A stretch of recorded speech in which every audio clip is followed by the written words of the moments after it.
Good evening, dear listeners, and a very warm welcome to you all.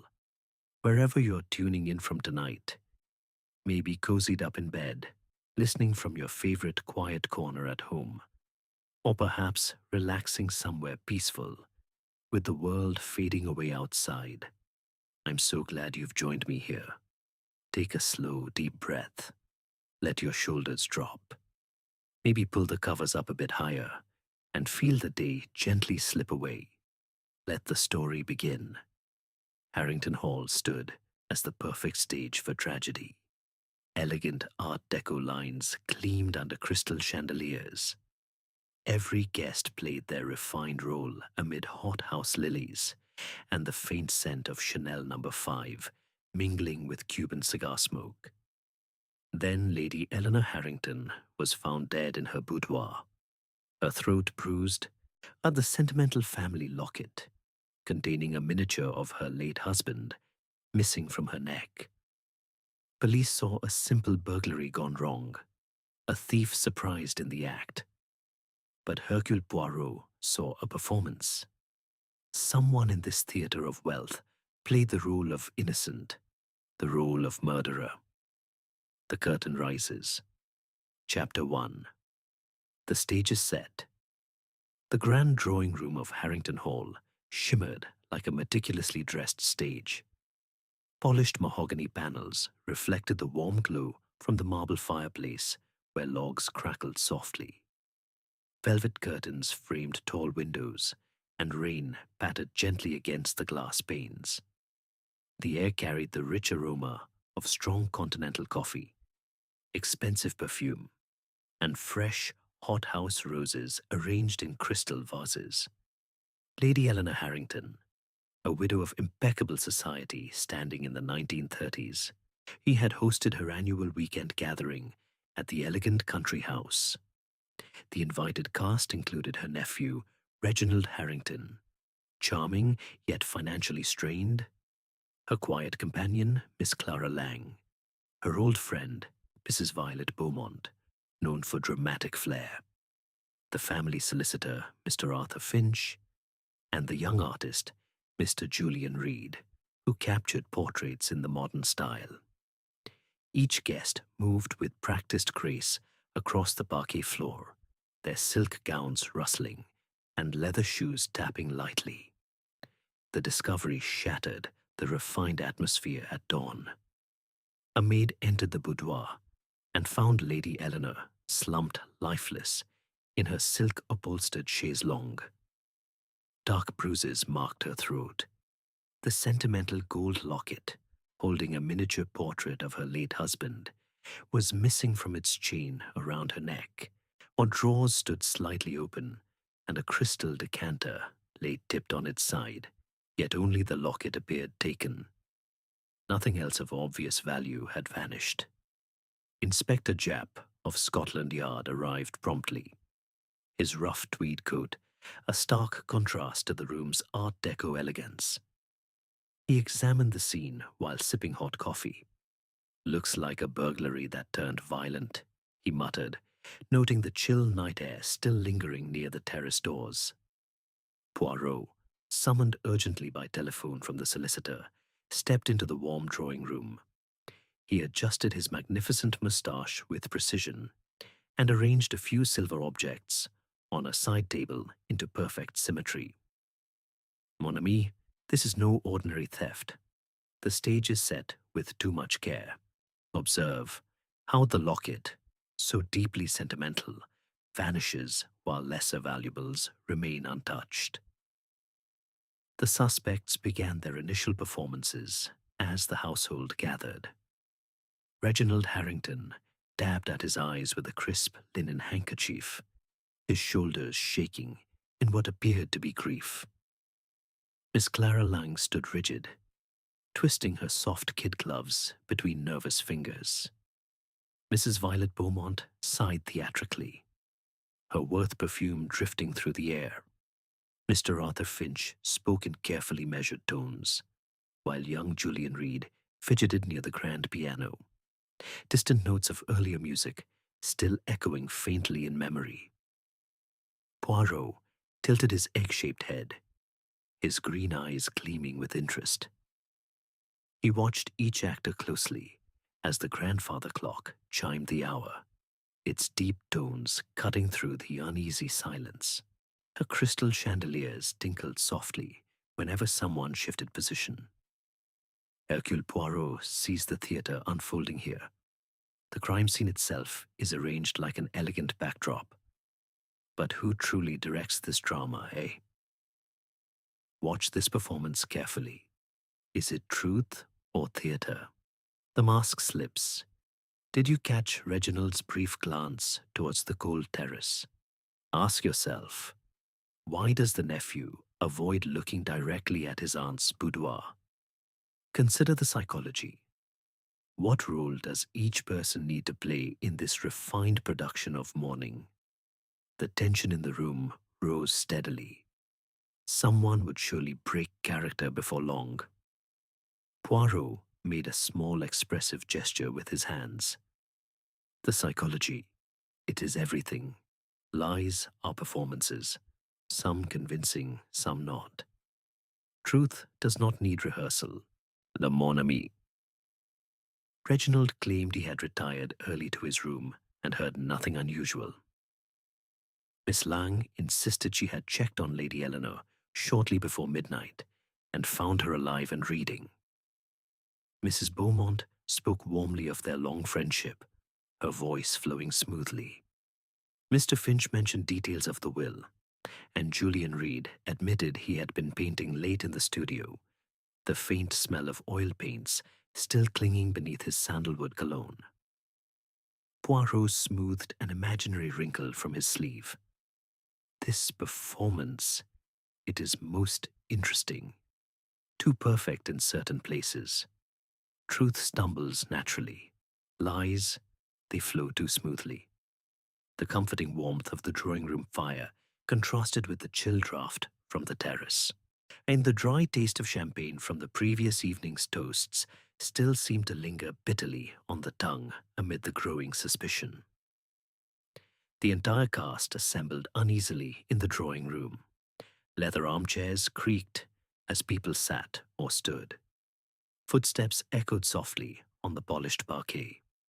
Poirot observed the rough texture of Reginald's tweed jacket against the smooth crystal glasses left from earlier. Every actor in this drama carries a secret. Hercule Poirot. He sees behind the masks. You watch with Poirot, no? Notice how Miss Lang's hands tremble slightly despite her composed face. The careful observer, and you are becoming careful, mon ami, will notice the small hesitations in their stories. If you were hiding guilt, how would you perform innocence in such elegant surroundings? On the scent of fresh lilies mixed with wood smoke drifting from the terrace, soft kid gloves and crisp linen napkins lay abandoned on tables. Distant piano music had fallen silent, replaced by the occasional soft closing of doors down the corridor. Poirot drew himself up to his full, though still modest, height. Hercule Poirot is not deceived by such theatre. The stage was prepared with art. Now we must discover who forgot their lines first. The rain continued its gentle patter against the windows, adding a rhythmic backdrop to the unfolding drama. Warm coffee was poured again, its rich aroma cutting through the tension. Poirot's small hands moved with precision as he considered the scene before him. The stage was set. The actors had taken their places. Let the drama begin. Chapter 2. Enter the players. Formal interviews unfolded like carefully scripted scenes in the oak-paneled library of Harrington Hall. The room smelled of furniture wax, old leather bindings, and the faint trace of Cuban cigars smoked the night before. Tall windows framed the grey morning light, while rain continued its steady patter against the glass. Poirot directed each interview with order and method, his small hands gesturing expressively as he sat behind the polished mahogany desk. Reginald Harrington entered first, playing the role of the devoted nephew with practiced charm. He described his aunt's generosity in warm tones, his voice steady and sincere. Yet his fingers betrayed him, tapping nervously against the arm of the leather chair while the mask slips. Did you catch how his eyes darted towards the window when the locket was mentioned? She never removed it, he insisted. It was her most treasured possession. Miss Clara Lang followed, her efficient manner showing the first small cracks. She spoke of her routine evening checks on Lady Eleanor, the lingering scent of sandalwood cologne still fresh in her memory. I left her reading peacefully just before midnight, she said, twisting her kid gloves tightly. But observe, the performance of quiet loyalty feels slightly strained. Why does she avoid any mention of the raised voices heard earlier in the corridor? Mrs. Violet Beaumont swept into the room like a leading lady making her entrance. Her silk evening gown rustled softly as she sat. She performed the part of the grieving old friend with dramatic flair, dabbing at dry eyes with a lace handkerchief scented lightly with lilies.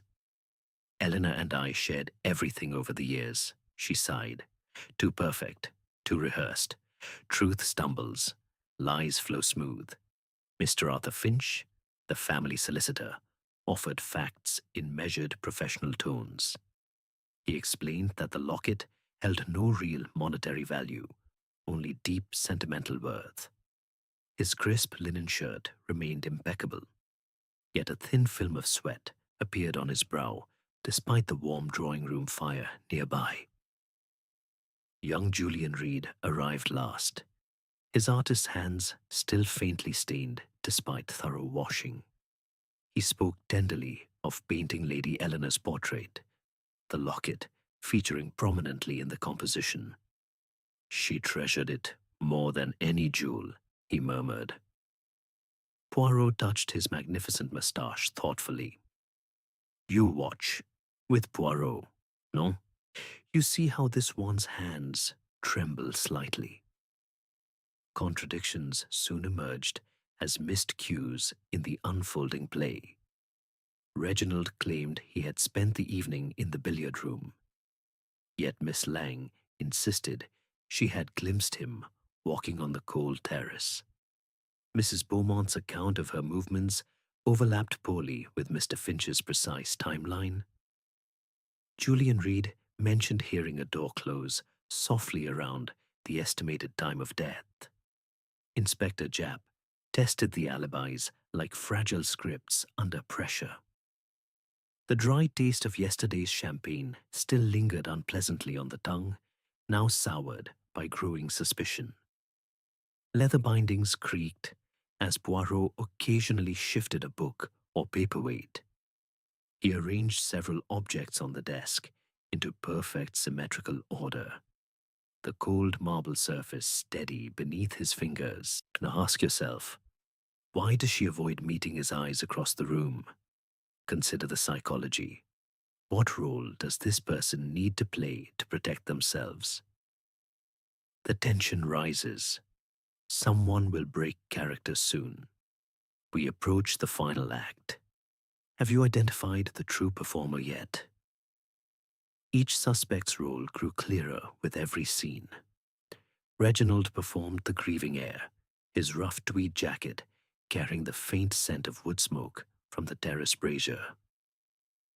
Miss Lang maintained quiet competence, her velvet-like composure hiding uneasy undertones. Mrs. Beaumont's dramatic sighs carried the lingering aroma of fine wine from the previous evening. Mr. Finch embodied solid reliability, yet his sandalwood cologne could not quite mask the unease beneath.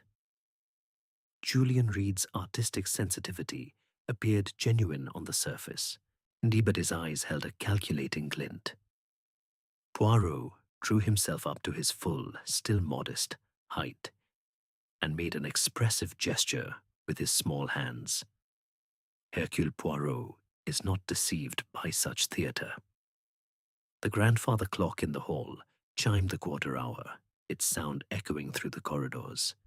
Crystal chandeliers tinkled faintly overhead whenever a door opened or closed softly down the passage. Watch this performance carefully. Is it truth or theatre? The careful observer, and you are becoming careful, mon ami, will notice the small hesitations when alibis are pressed. If you were hiding guilt, how would you perform innocence in this elegant country house setting? The air in the library grew warmer from the fire, contrasting with the chill draft that slipped in whenever someone entered from the hallway. The fresh hothouse roses in a nearby vase began to droop slightly, their sweet scent mixing with the stronger notes of coffee being served. Soft footsteps retreated along the parquet floor as each interview concluded. Poirot smoothed an imaginary wrinkle from his sleeve with precision. Rehearsed lines are beginning to show their flaws. Truth needs no rehearsal, you see. The psychology of these performances fascinated him. Greed performed as grief. Loyalty performed as devotion. Helpfulness performed as innocence. Every small gesture told its own story. The way Mrs. Beaumont's handkerchief remained perfectly dry. The too steady voice of Mr. Finch when discussing the will. The nervous energy in Julian Reed's stained fingers. Miss Lang's rigid posture that spoke louder than her words. Reginald's quick recovery after any difficult question. On you watch with Poirot, no? Observe how the shoulders stiffen when the locket is mentioned again. The mask slips. Did you catch that fleeting look of relief? Too perfect in places. Truth does not rehearse so carefully. The players had all entered the stage. Their roles were now established for Poirot's keen eye. But who among them performed truth, and who performed the most dangerous lies? Every actor had taken their mark. But who played truth? Chapter 3. The first act. Deeper investigation moved into the boudoir itself, where the air still held the faint scent of Lady Eleanor's favorite sandalwood cologne mixed with wilting hothouse lilies. Poirot examined the scene under the sharp spotlight of truth. A faint smudge of mud on the windowsill suggested someone had entered from the cold, damp terrace during the night. The missing locket's absence felt deliberate rather than random theft. Drawers had been opened just enough to suggest a search, yet only the sentimental piece had vanished. The first small mask slipped when Miss Clara Lang was brought back to the room. She hesitated noticeably over a charred fragment of paper found in the fireplace grate. The burned letter, though mostly destroyed, still showed traces of elegant handwriting mentioning a past scandal involving Lady Eleanor and a forbidden romance from her youth. Reginald's performance of grief faltered visibly when the letter was mentioned, his shoulders stiffening in the warm room. The director method, the performance. Miss Lang weeps, yes. The handkerchief, it dabs at the eyes. The shoulders, they shake appropriately. The tell, but observe, the handkerchief remains perfectly dry. When the mascara does not run. The performance of loyal devotion, it is technically perfect. Too perfect.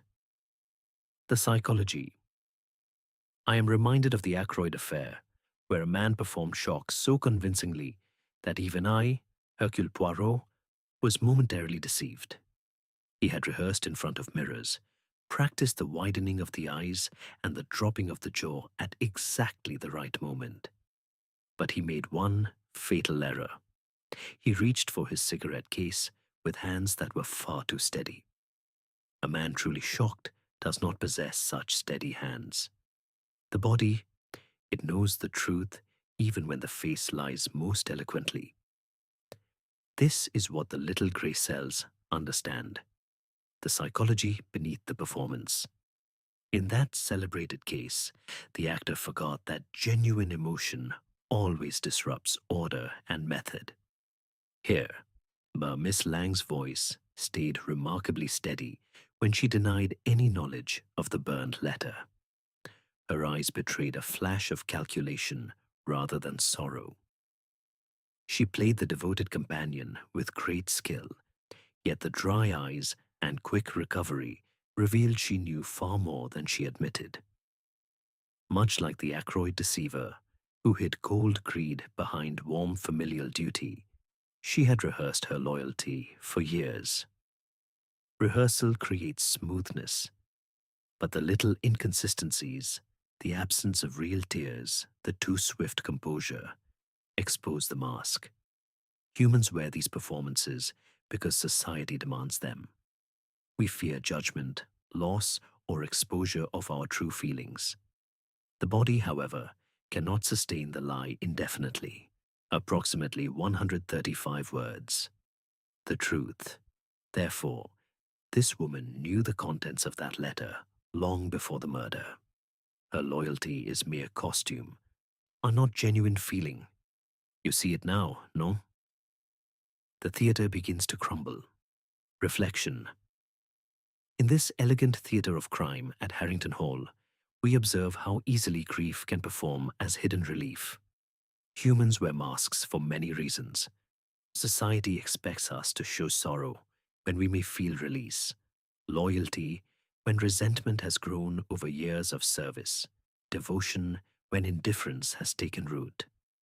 Why do we perform rather than simply reveal the truth? Fear of consequences, greed dressed in the costume of love, pride that refuses to appear vulnerable.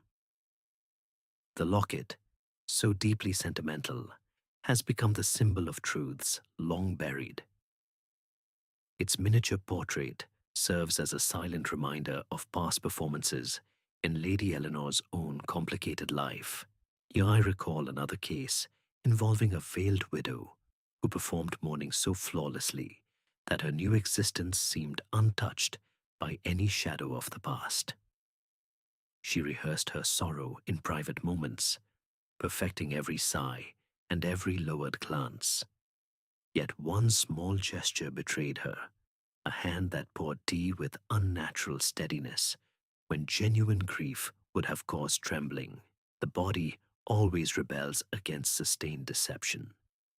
Guilt manifests in micro tremors, in averted gazes, and in the faint scent of fear that lingers beneath the most expensive perfume. Universally, deception thrives in darkness until the bright spotlight of truth forces every actor to face reality. Theatrical wisdom for you, mon ami. Every actor eventually forgets their lines when the drama demands authenticity. Watch the small tells closely. The mask cracks not merely from physical evidence, but from the psychology that cannot forever sustain the chosen role. In Harrington Hall today, the first act draws to its close with visible cracks appearing in several performances. More will surely follow as Poirot continues to direct the unfolding drama toward its inevitable conclusion. The first mask cracked. More would follow. Chapter 4. Rehearsed Lines. Poirot began to apply gentle but relentless pressure on the suspects one by one in the warm drawing room of Harrington Hall. The fire crackled steadily, casting a golden glow on polished mahogany and velvet curtains. The air was thick with the scent of strong continental coffee, fading hothouse lilies, and the faint trace of sandalwood cologne. Rain continued its soft patter against the windows, adding a constant rhythm to the growing tension. He started with Reginald Harrington. The nephew's rehearsed lines about retiring early to the billiard room began to falter when confronted with the servant's sighting of him on the cold terrace near midnight. Reginald's shoulders stiffened beneath his rough tweed jacket. His performance of grief, once smooth, now showed visible strain.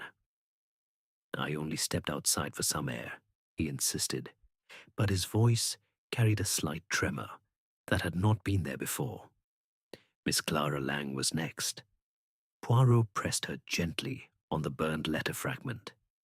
Her efficient mask of loyalty started to crack as she twisted her soft kid gloves tighter in her lap.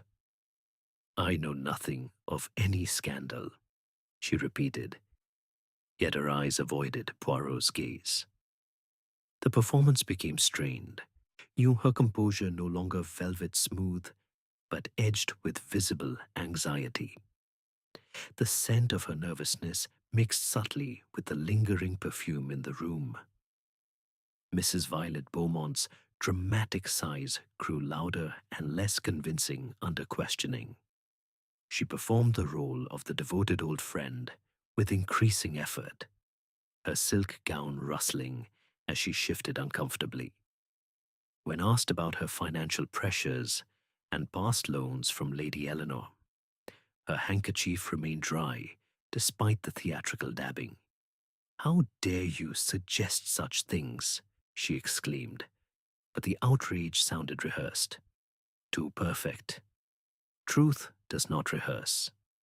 Mr. Arthur Finch, the solicitor, found his precise legal script tested when Poirot inquired about certain clauses in the will and the true value of the locket.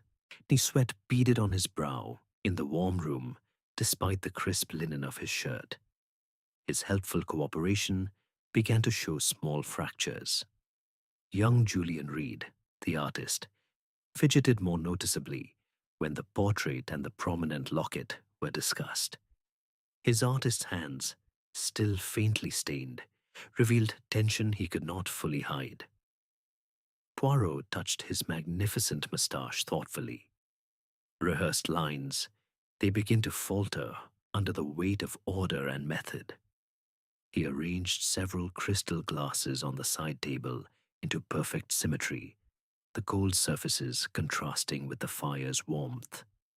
"Observe, mon ami, this suspect plays their role too perfectly until pressure is applied. Then the mask slips. Did you catch it? You watch with Poirot, no? See how Reginald's hands tremble now when the terrace is mentioned again. Though ask yourself, why does this performance of innocence require so much effort? Consider the psychology. What role does each person need to play when the spotlight grows brighter? The tension rises. Someone will break character very soon. The alibis, once presented as solid scripts, were now tested and found wanting. Mrs. Beaumont's account clashed with Finch's timeline. Miss Lang's story of checking on Lady Eleanor no longer aligned neatly with the estimated time of death. Julian Reed's claim of painting late in the studio was contradicted by the absence of fresh paint smells on his clothing at that hour. Each contradiction landed like a missed cue on stage. Watch this performance carefully. Is it truth or theater? Too perfect, too rehearsed. Truth stumbles naturally. Lies flow smooth until the director applies pressure. And the careful observer, and you are becoming careful, mon ami, will notice how the voices rise slightly in pitch when lies are repeated. Poirot made an expressive gesture with his small hands. Hercule Poirot sees the strain appearing. The psychology, it reveals itself in these small moments. Greed performing as grief, resentment performing as loyalty, fear performing as confidence. The grandfather clock chimed the half hour, its sound echoing through the corridors. Crystal chandeliers tinkled softly overhead as doors opened and closed with hushed finality. The taste of bitter coffee lingered on the tongue as fresh cups were poured.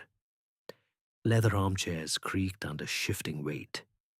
The chill from the terrace doors contrasted with the comforting fire warmth in the room.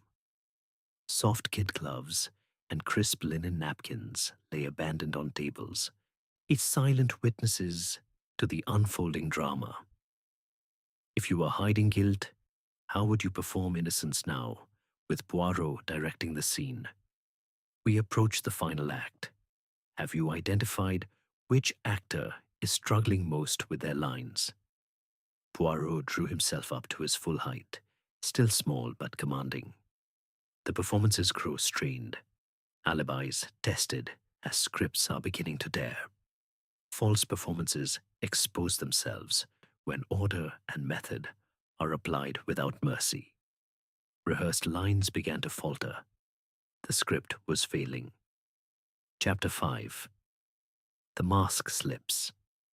The confrontation reached its peak in the oak-paneled library of Harrington Hall. Warm firelight danced across polished mahogany and velvet curtains, while the scent of strong continental coffee mingled with fading hothouse lilies and lingering sandalwood cologne. A rain pattered steadily against the tall windows, heightening the dramatic tension. Poirot had gathered Reginald Harrington for a direct and intense scene, the spotlight of truth now shining fully upon him. Reginald entered with forced confidence, but his rehearsed performance of the grieving nephew began to crumble almost immediately. Poirot pressed him on the will, the locket's hidden significance, and the contradiction about his movements on the cold terrace. The nephew's shoulders shook as he attempted to maintain the role, dabbing at his eyes with a crisp linen handkerchief. Yet the mask slipped completely when Poirot revealed a small but damning detail. The locket contained not only a miniature of the late husband, but also a folded note revealing Lady Eleanor's intention to change her will in cutting Reginald out of a significant portion. An emotional breakdown followed. Real feeling emerged at last beneath the costume of grief. Reginald's voice cracked, no longer smooth and rehearsed. "She was going to ruin me," he burst out, his hands trembling visibly. Relief flickered briefly in his eyes, quickly replaced by raw panic. The performance of devoted family loyalty shattered, revealing greed that had long performed as affection. The director method, the performance. He weeps, yes. The handkerchief, it dabs at the eyes. The shoulders, they shake appropriately. The tell. But observe, the handkerchief remains almost dry. The recovery after each sob comes too quickly. The performance of grief, it is technically skilled. Too skilled. The psychology. I am reminded of the case of the grieving widow in the Cornish manor, where a woman performed inconsolable sorrow so convincingly that the entire household believed her. She rehearsed her tears in private, perfecting the quivering lip and the broken voice. But she made one critical error. When offered sympathy, her hand accepted the cup of tea with fingers that were far too steady. A truly devastated person does not have such control. The body, it betrays what the face tries to hide. Genuine emotion disrupts the smooth flow of movement. In that case, love had masked cold obsession with inheritance. Here, Reginald's steady hands, when first denying knowledge of the will, change revealed the same truth. He had performed the loving nephew for years, yet the little grey cells saw through the act. The psychology beneath shows us that greed often dresses itself as grief, and fear performs as innocence. In rehearsal can fool the eyes for a time, but never the careful observer who watches the hands, the gaze, and the micro-expressions that the body cannot fully control. Approximately 130 words. The truth. Therefore, this man knew of the planned change in the will. He knew the death would benefit him before anyone else. His grief was mere costume, not genuine feeling. You see it now, Non. The mask had fallen. Beneath it, the true face at last. The major revelation struck hard. The locket had been the key. Lady Eleanor had confided in someone about her decision to alter the inheritance, and Reginald had learned of it. His obsession with financial security had turned into motive. The sentimental locket, symbol of past love, had become the trigger for murder when it threatened his future. Poirot tilted his egg-shaped head, his green eyes gleaming with satisfaction. He smoothed an imaginary wrinkle from his sleeve with precision. Observe, mon ami. This suspect played his role too perfectly until the pressure increased. Then the mask slipped. Did you catch the moment real relief appeared beneath the tears? You watch with Poirot, non? See how the shoulders no longer shake with genuine sorrow but with fear. Ask yourself, why does greed so often perform as family devotion? Consider the psychology. What role did Reginald need to play to hide his true intentions? The tension peaks. The actor has broken character completely. Watch this performance carefully. Is it truth or theater? Too perfect at the beginning, too strained at the end. Truth does not rehearse. Lies eventually collapse under the spotlight. The rest of the cast waited outside the library, and their own performances now tinged with unease. Mrs. Beaumont's dramatic sighs had grown quieter. Miss Lang's rigid composure showed new cracks. Mr. Finch wiped his brow more frequently. Julian Reed's artistic hands fidgeted with unusual nervousness. The air grew warmer from the fire, contrasting with the chill night air seeping from the terrace doors. Poirot made an expressive gesture with his small hands. Hercule Poirot sees the true face emerging. The psychology, it is everything. Hate can perform as loyalty. Fear can perform as confidence. But the body always tells its own story in the end. If you are hiding guilt, how would you perform innocence when the mask begins to fall? We approach the final act. The curtain will soon fall on the guilty party. The emotional breakdown left Reginald slumped in the leather armchair, his rough tweed jacket suddenly appearing ill-fitting on his defeated frame. The scent of wood smoke still clung to him from the terrace. Crystal glasses on the table reflected the firelight, their smooth surfaces now seeming cold and unforgiving. The mask had fallen. The true face emerged. Chapter 6. Behind the Curtain. The investigation moved backstage, revealing the hidden connections that had festered beneath the elegant surface of Harrington Hall. The warm drawing room, once filled with the scent of fresh hothouse lilies and expensive perfume, now felt heavier with the aroma of strong continental coffee and faint wood smoke drifting from the terrace. Velvet curtains framed the scene as Poirot pulled back the layers one by one. The sentimental locket had not been stolen by a random intruder, or it had been taken because it contained far more than a miniature portrait. Past secrets emerged like forgotten props. Lady Eleanor had carried on a discreet but passionate affair many years ago, long before her marriage. The locket held not only her late husband's image, but also a tiny folded letter, proving the existence of an illegitimate child. This revelation explained the burned fragment found in the grate. Miss Clara Lang, the quiet companion, had discovered the truth during years of devoted service. Her loyalty had masked deep resentment. She had hoped to be remembered generously in the will, yet the locket's secret threatened to expose everything and redirect the inheritance. Hidden connections surfaced between the players. Reginald's financial desperation linked directly to his knowledge of the will change. Mrs.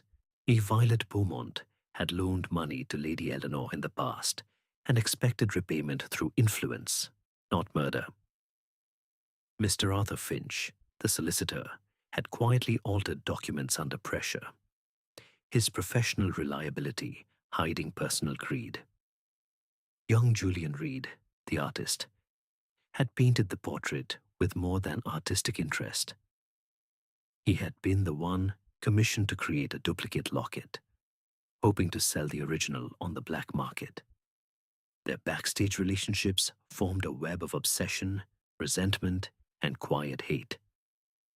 Poirot arranged several objects on the mahogany table into perfect symmetry, the cold marble paperweight steady under his fingers.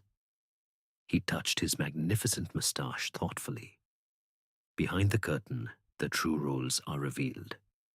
Loyalty performed as devotion, helpfulness performed as innocence, greed performed as grief.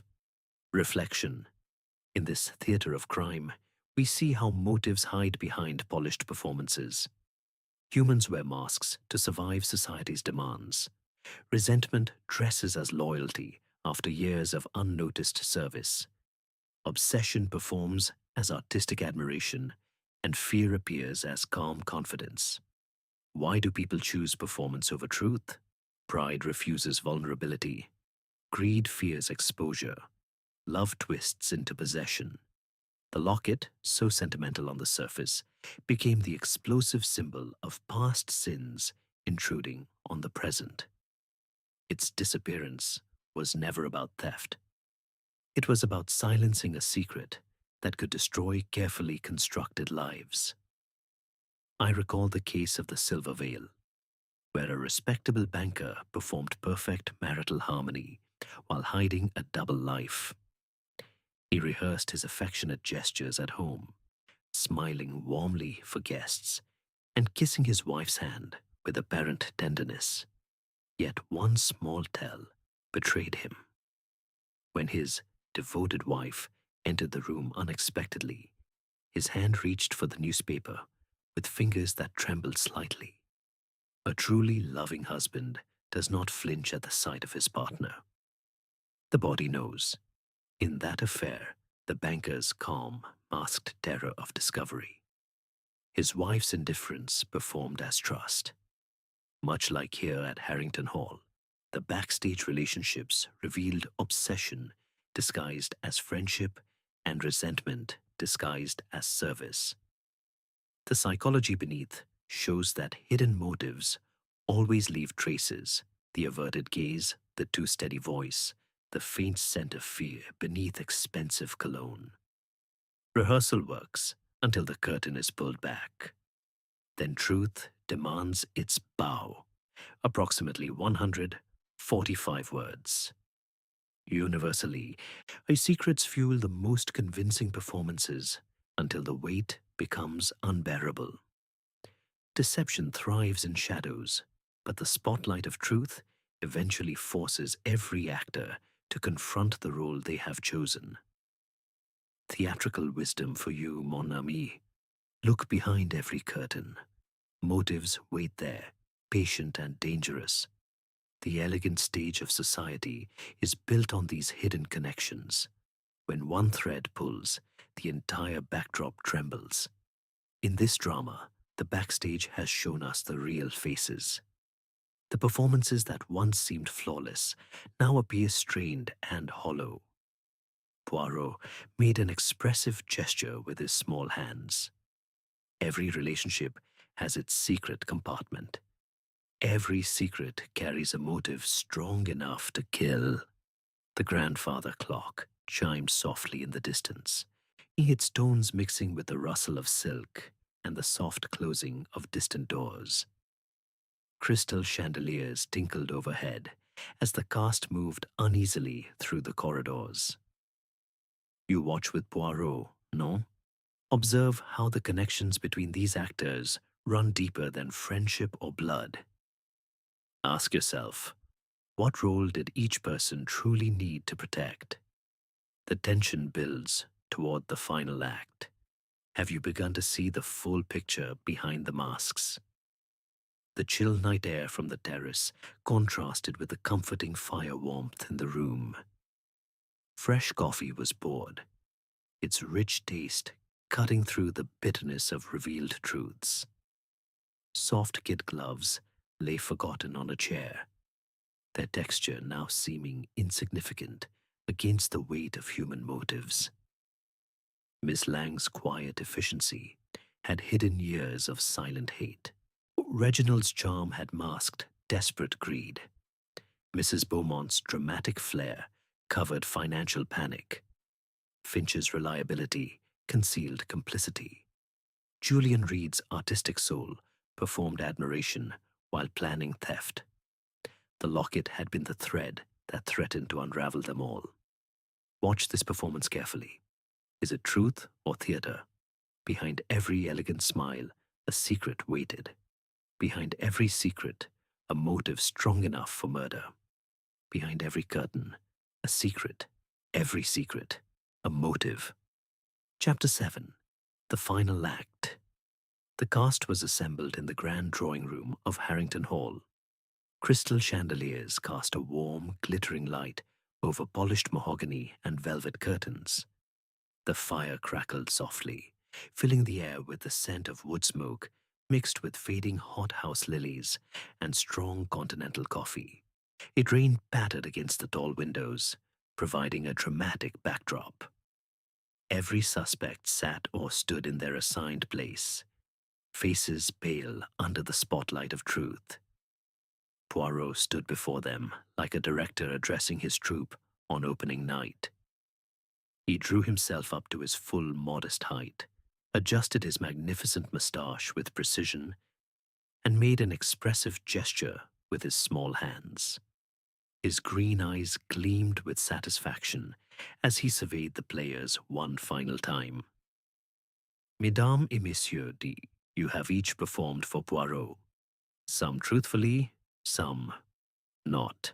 Let us review the performances, shall we? He turned first to Reginald Harrington.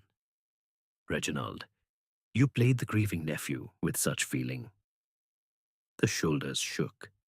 The handkerchief dabbed at the eyes. But the grief, it was costume. Your alibi faltered like a missed cue on the terrace.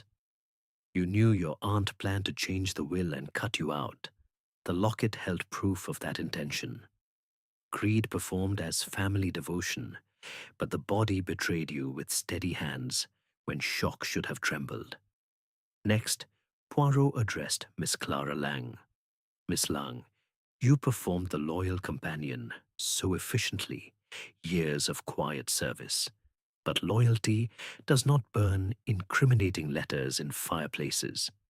You discovered the secret of the illegitimate child and feared the inheritance would pass you by. Resentment performed as devotion, yet your dry eyes and too quick recovery gave the mask away.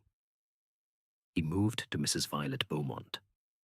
Mrs. Beaumont, your role was the old and faithful friend. Dramatic sighs, theatrical handkerchief. Yet innocent friends do not hide their financial pressures or press for early repayment through influence.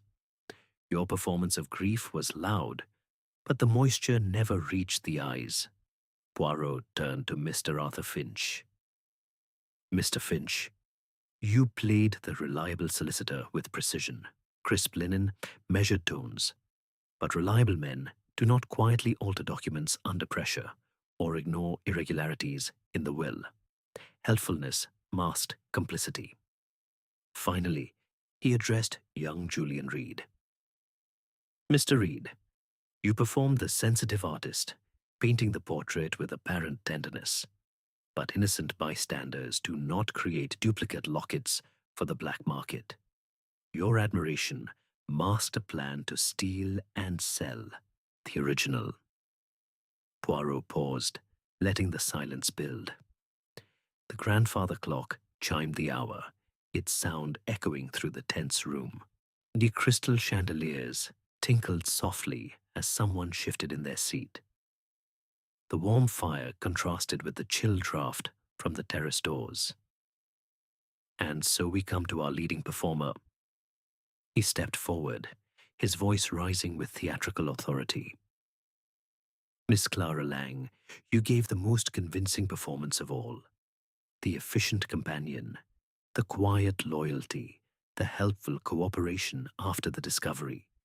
Magnifique, you moved through the household like a shadow, checking on Lady Eleanor, burning the letter you found, and taking the locket to silence the proof of the illegitimate child that threatened your expected inheritance.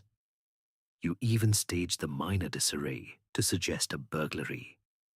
But you made one error. One small moment when the mask slipped. When Inspector Japp first announced the death, while your hands remained perfectly steady as you reached for the telephone to call the doctor. A truly shocked and loyal companion would have trembled. The body knows the truth, even when the face lies. That steady hand, in the moment of supposed horror, betrayed you completely. Miss Lang's face drained of color. Her kid gloves twisted violently in her lap. The performance collapsed. Real terror replaced the rehearsed calm. I only wanted what was fair after all those years, she whispered, her voice breaking at last. Poirot tilted his egg-shaped head. The psychology. It is everything. Hate performed as loyalty. Fear performed as efficiency. But the little grey cells see behind every mask. He made a final expressive gesture. The performance is over. The curtain falls. The truth. She takes her bow. The room fell into stunned silence. Reginald stared at the floor, his rehearsed grief gone. Mrs. Beaumont's dramatic sighs had vanished. Mr. Finch wiped his brow with a trembling hand. Julian Reed sat motionless, his artistic hands still at last. The murderer sat exposed in the full spotlight, stripped of every role she had played. Poirot smoothed an imaginary wrinkle from his sleeve. Observe, mon ami, this was the finest performance in the cast. Yet even the finest actor eventually forgets their lines when truth demands the final act. You watch with Poirot, non? See how the mask has fallen completely. Ask yourself, how long can any actor sustain a lie when the body itself rebels? The spotlight of truth has shone. On whom did it fall? On the one whose steady hands revealed the guilty heart. The final act concluded. Only truth survived the curtain call. Chapter 8. Curtain Call. The final act had ended, yet the stage of Harrington Hall remained brightly lit. Warm firelight still danced across polished mahogany panels and heavy velvet curtains. The scent of strong continental coffee mingled with the fading sweetness of hothouse lilies and the faint trace of sandalwood cologne. Rain continued its gentle patter against the tall windows, as if the sky itself refused to applaud. The cast sat or stood in stunned silence, their elegant performances now stripped away. Miss Clara Lang sat motionless in the leather armchair, her kid gloves abandoned on the floor. The efficient mask of the loyal companion had shattered completely. Real terror and exhaustion showed on her face. No rehearsed sighs, no dry-eyed dabbing. She stared at her hands, the same steady hands that had betrayed her. Not two constables stood quietly nearby, waiting to escort her away. Justice had begun its slow, methodical machinery. Reginald Harrington leaned forward, his rough tweed jacket suddenly looking too large on his humbled frame. The charming nephew role had dissolved. No more theatrical grief. Only quiet shame remained as he realized how close greed had brought him to the edge. He avoided everyone's eyes, the earlier tremor in his voice replaced by genuine silence. Mrs. Violet Beaumont sat rigidly, her silk gown no longer rustling with dramatic flair. The theatrical old friend had lost her audience. Her face appeared older, the layers of powder and performance washed away by the harsh light of truth. She twisted a lace handkerchief that was finally damp with real emotion, perhaps regret, perhaps relief that the drama had ended. Mr. Arthur Finch wiped his brow repeatedly with a crisp linen handkerchief. The reliable solicitor's composure had cracked. He spoke softly to Inspector Japp, offering whatever assistance he could, now that his own small complicity in ignoring irregularities had been exposed. His measured tones had lost their confidence.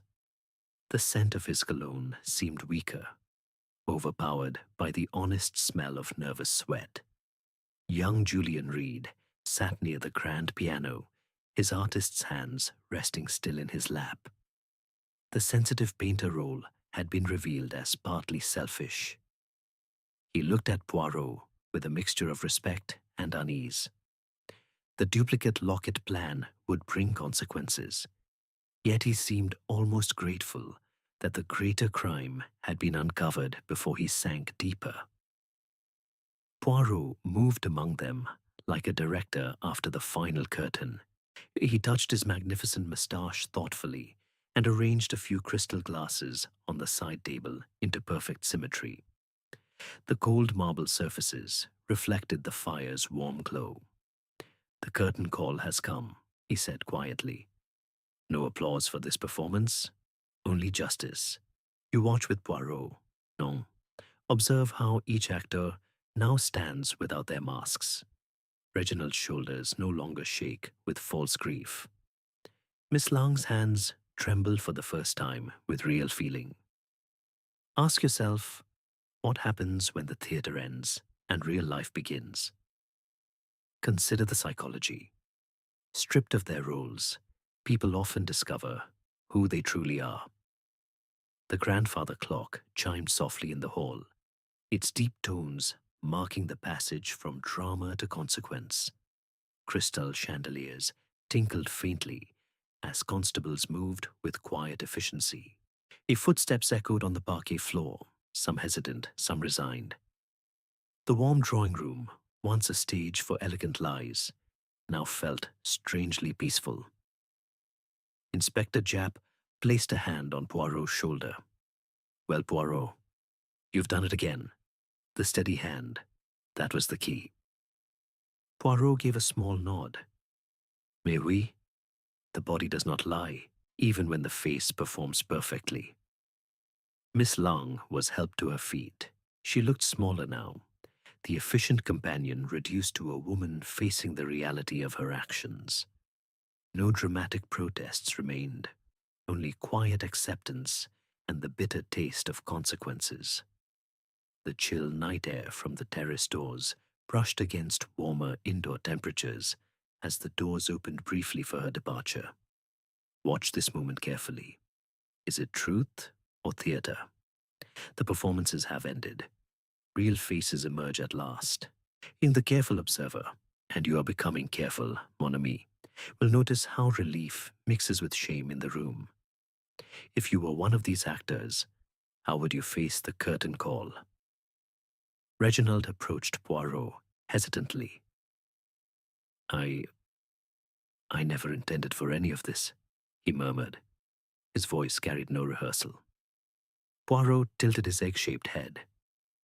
"Greed performed as love for too long, mon ami. Now you have the chance to play a better role in the future." Mrs. Beaumont rose slowly, her silk gown rustling one final time. "All those years of friendship," she whispered, "and I never truly saw her." The dramatic flair had vanished, replaced by quiet reflection. Mr. Finch straightened his linen shirt, attempting to regain some dignity. Julian Reed simply nodded. His artistic sensitivity now turned inward. Poirot made an expressive gesture with his small hands. The theater of crime has one truth. Every actor eventually forgets their lines. Tonight, the masks have been removed. Justice begins its own quiet performance. The scent of fresh coffee was offered once more, but few accepted. The taste would have been bitter anyway. Soft kid gloves, crisp linen napkins, and abandoned crystal glasses remained as silent witnesses to the evening's drama. The fire warmth continued to battle the chill from outside, mirroring the emotional temperature in the room. No grand speeches or final bows occurred, only the soft closing of doors and the sound of footsteps retreating down the corridor.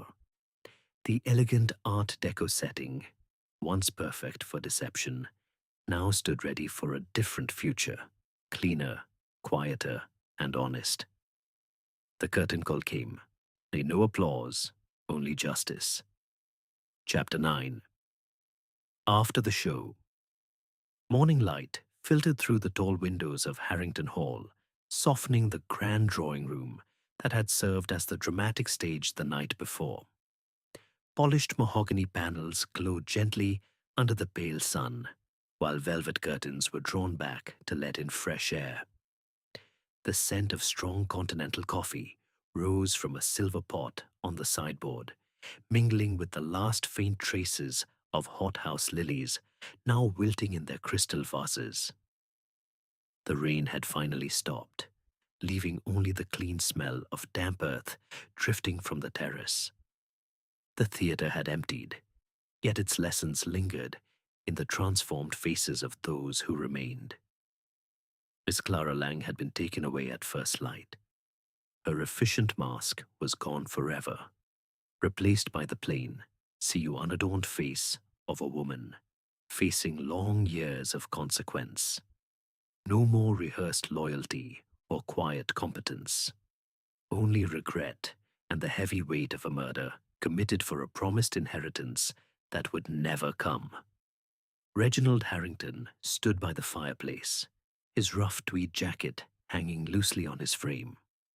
The charming, financially strained nephew had been humbled. Greed, which had performed so convincingly as family devotion, had been stripped away. He spoke quietly to Inspector Japp, offering full cooperation in settling the estate. His shoulders no longer shook with false grief. Instead, a new, quieter resolve appeared. He would inherit, but the money would carry the shadow of his aunt's death.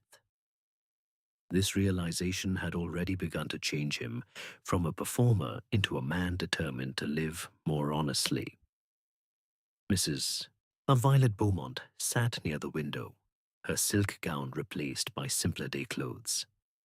The theatrical old friend had lost her dramatic flair. She turned the pages of a letter from Lady Eleanor's desk with trembling fingers, reading old words of friendship with genuine sorrow this time.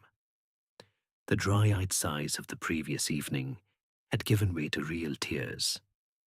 I performed friendship while thinking only of my own needs, she admitted softly. The mask of dramatic loyalty had fallen, revealing a woman capable of deeper reflection. She planned to leave Harrington Hall soon, returning to London with a promise to live more quietly, without the need for constant applause. Mr. Arthur Finch adjusted his crisp linen shirt and straightened his tie with nervous precision. The reliable solicitor had faced his own small complicity in ignoring irregularities. He worked methodically through papers at the mahogany desk, ensuring the will would now be executed fairly. His measured tones had lost their rehearsed confidence, replaced by careful honesty. He spoke briefly with Poirot, thanking him for preventing further damage. The experience had stripped away his performance of perfect professionalism, leaving a man more aware of the ethical lines he had once blurred.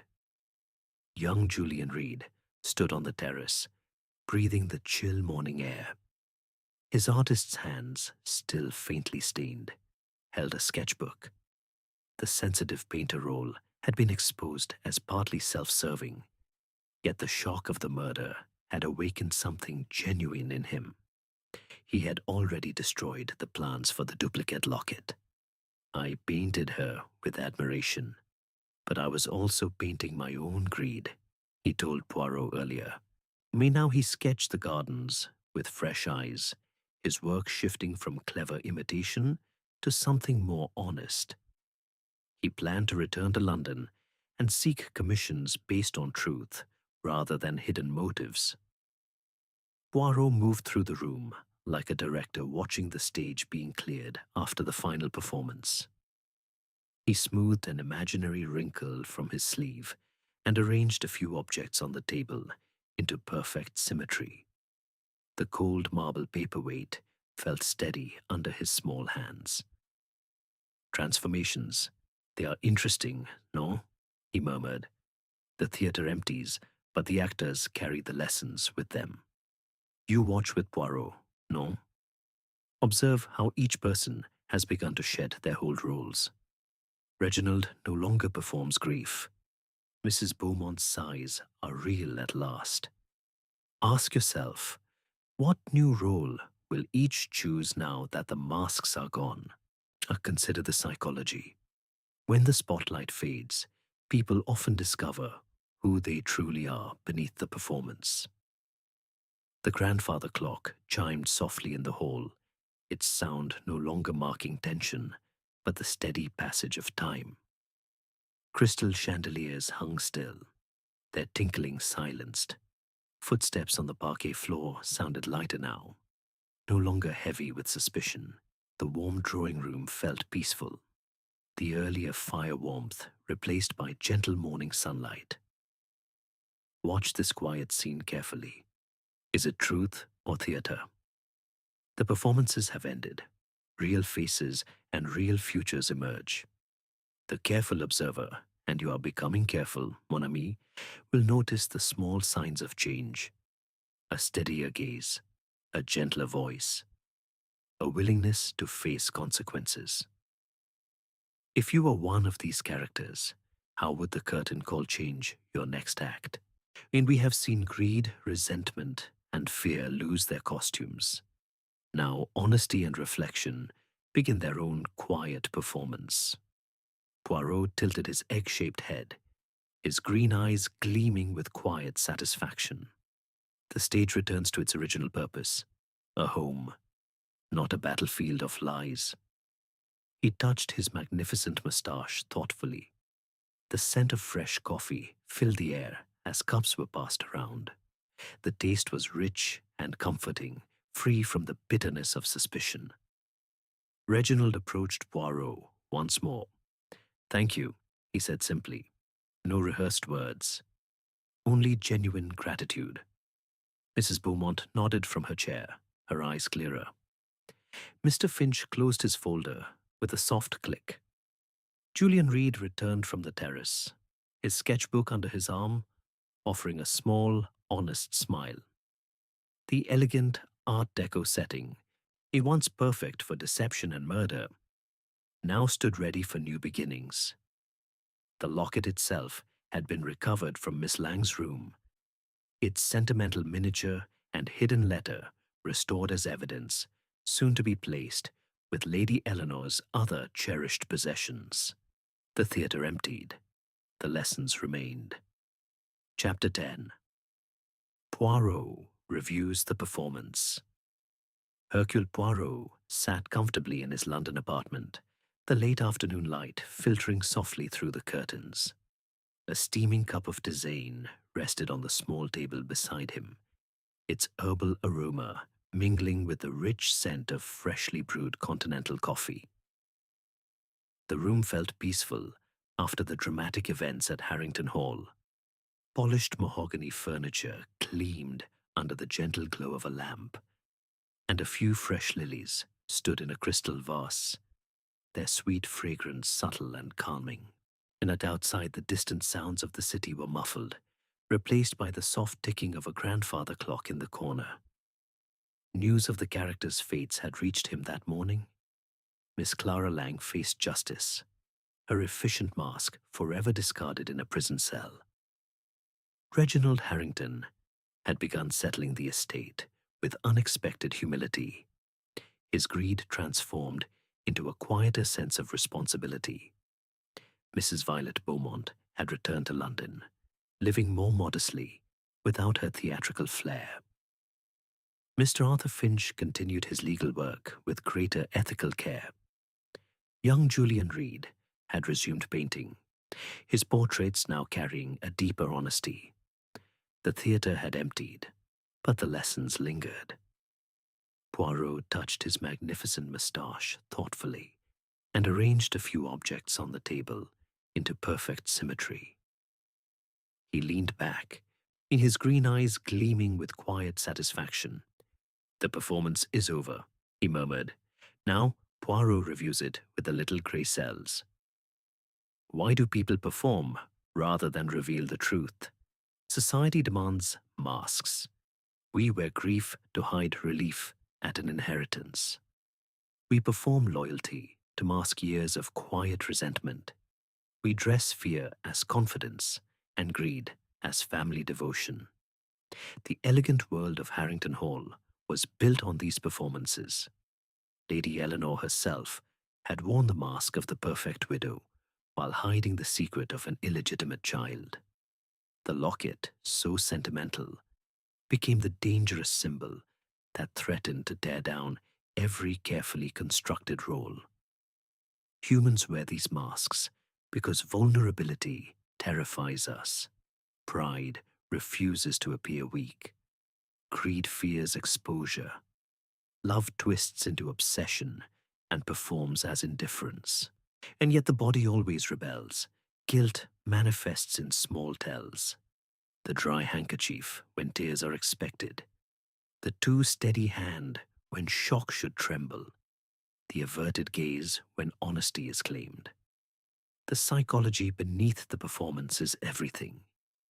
Order and method reveal what rehearsal tries to hide. I am reminded of the Ackroyd affair, where a man performed shock and familial duty so convincingly that even I, Hercule Poirot, was momentarily deceived. He rehearsed in front of mirrors, practicing the widening of eyes, the dropping of the jaw, the broken voice. But he made one fatal error. When the moment of revelation came, he reached for his cigarette case with fingers that were far too steady. A truly shocked man does not have such control. The body knows the truth even when the face lies most eloquently. In that case, greed hid behind grief just as it did at Harrington Hall. Here, Miss Clara Lang performed perfect loyalty for years. Her hands remained steady when announcing the death. That single tell exposed the entire performance. Much like the Ackroyd murderer, she forgot that genuine emotion disrupts the smooth flow of movement. The little inconsistencies, the dry eyes, the quick recovery, the too efficient manner revealed the mask. Humans can rehearse for a lifetime, but the psychology of the body eventually betrays every actor, approximately 160 words. The psychology of revelation is equally fascinating. When the spotlight of truth shines fully, the actor cannot sustain the role. The mask slips, then falls completely. Real feeling emerges: fear, relief, shame, or redemption. In Harrington Hall, we saw transformations. Reginald moved from performed grief to genuine humility. Mrs. Beaumont exchanged dramatic sighs for quiet reflection. Even the guilty party faced her true face at last. Truth triumphs over performance because lies exhaust the actor. The body grows tired of pretending. Society's forced masks eventually crack under pressure. Poirot smoothed an imaginary wrinkle from his sleeve with precision. Every actor in the theatre of crime eventually forgets their lines. The careful observer sees the small gestures others miss, the trembling fingers, the steady hands that should shake, the eyes that avoid contact when honesty is claimed. You watch with Poirot, no? Consider the psychology. Why do we need these performances? What role does society force us to play? If you were hiding guilt, how long could you sustain the act before your own body betrayed you? The tension of deception always rises until the final curtain. The masks society demands are many. We perform confidence while feeling terror. We perform indifference while burning with hate. We perform innocence while carrying heavy secrets. Yet truth has one great advantage. It needs no rehearsal. It flows naturally, even when painful. In the end, the theater of human nature has only one constant. Every actor eventually forgets their lines when the drama demands authenticity. Poirot took a sip of his tisane, the warm liquid comforting after the chill of the investigation. The fire in the small grate crackled softly, providing gentle warmth against the cool evening air. The scent of lilies and coffee filled the quiet room. And the locket was never about theft, he reflected. It was about silencing the past. But the past always returns to demand its bow. Watch this final reflection carefully. The curtain has fallen on Harrington Hall. The actors have left the stage, some changed, some broken. The lessons remain for all of us. Greed performed as love, resentment performed as loyalty. But truth stripped every mask away. Hercule Poirot sees but does not merely observe the surface. He sees the psychology beneath. The human drama continues in every home, every relationship, every polite gathering. The stage changes, but the performances remain the same until truth intervenes. Until the next theater of crime, mes amis, Poirot watches always.